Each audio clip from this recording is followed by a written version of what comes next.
کہ ہم اپنی عقل اور ذہانت کا استعمال کے ذریعے مشکل سے مشکل چیزوں کو بھی کس طرح ہینڈل کر سکتے ہیں۔ ڈیفیکلٹی جو ہوتی ہے نا، مشکلات، یہ کسی چیز کے ناممکن کا پتہ نہیں دیتی، بلکہ یہ بتاتی ہیں کہ اس کے لیے تمہیں کوشش زیادہ کرنی پڑے گی۔ مشکلات سے کوشش زیادہ کرنی پڑتی ہے، یعنی یہ مشکل کام ہے، اس کا مطلب ناممکن نہیں ہے۔ یہ مشکل کی وجہ، مشکل خود اس بات کی آپ کو دعوت دیتی ہے کہ اس پہ کوشش زیادہ کریں، اسٹرگل زیادہ کریں، اپنی حکمت عملی کا جائزہ لیں۔ جیسے کہ کہتے ہیں کہ کامیاب لوگ الگ کام نہیں کرتے، جو کامیاب لوگ ہوتے ہیں نا وہ کوئی الگ کام نہیں کرتے، بلکہ کام تو وہی کرتے جو ناکام بھی کرتے ہیں، مگر وہ اس کاموں کو الگ ڈھنگ سے کرتے ہیں تو وہ کامیاب ہو جاتے ہیں۔ ان کے کام کا طریقہ تبدیل ہوتا ہے، کام وہی ہوتا ہے، طریقہ بدل جاتا ہے، ڈھنگ بدل جاتا ہے، اصول بدل جاتا ہے، ان کا اسلوب بدل جاتا ہے۔ یعنی تحریر تو دنیا میں کئی لوگ لکھتے ہیں، لیکن جنہوں نے اپنے تحریر کے انداز کو بدلا ان کی کتابیں پڑھی گئی۔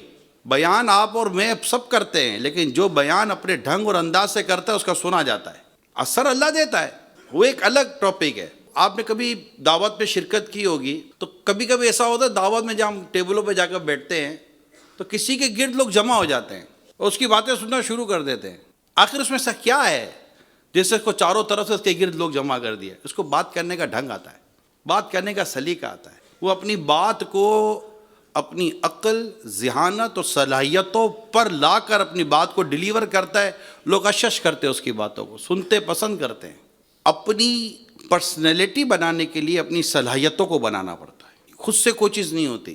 عقل کا استعمال، عقل کی اپنی اہمیت ہے۔ میں آپ کے سامنے دو حدیثیں سناتا ہوں۔ اللہ کے آخری نبی صلی اللہ علیہ وآلہ وسلم فرماتے ہر چیز کا ایک ستون ہوتا ہے، اور مسلمان کا ستون اس کی عقل ہے۔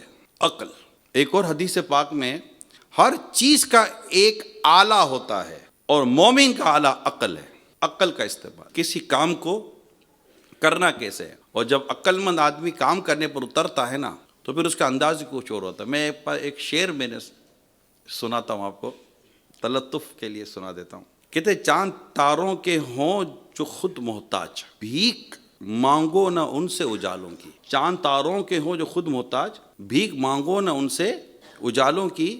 بند آنکھوں سے کچھ ایسا کام کرو، بند آنکھوں سے کچھ ایسا کام کرو کہ آنکھ کھول جائے آنکھ والوں کی۔ کچھ ایسا کام کرنا ہوتا ہے، اور عقل والوں نے کام کیا۔ یہاں عقل سے مراد وہی عقل ہے جو اللہ اور اس کے رسول کے دین کی سربلندی اور اللہ اور اس کے رسول کی رضا کے مطابق، یعنی عقل مندی کون ہوتا ہے؟ اس کی حدیث میں ایک صراحت یہ بھی آتی ہے جو اوامر، مطلب جو اللہ نے جس کام کے کرنے کا حکم دیا، جس چیز سے منع کیا اس پر عمل کرتا ہے۔ آقا صلی اللہ علیہ وسلم فرماتا عقل مند وہ ہے جو موت سے پہلے موت کی تیاری کرے۔ عقل کا استعمال، ذہانت جو پلاننگ کے لیے ضروری ہے، منصوبہ بندی کے لیے ضروری ہے۔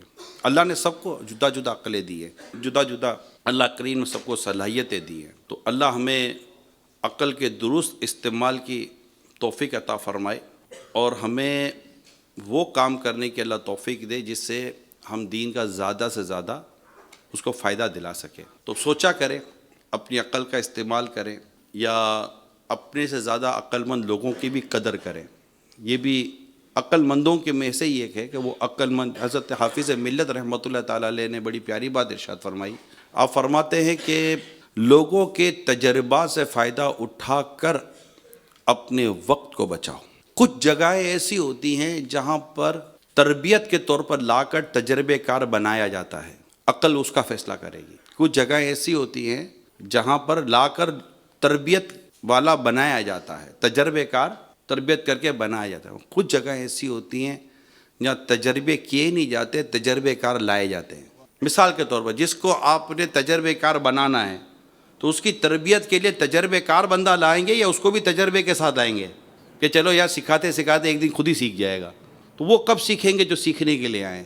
تو یہ فیصلے یہ بھی عقل کا تقاضا کرتے ہیں، ارادے، عزم، یہ ساری چیزیں اگر میں اس کو الگ الگ کر کے کیٹیگرائز بیان کریں تو ڈیفینیٹلی بہت سارا وقت چاہیے۔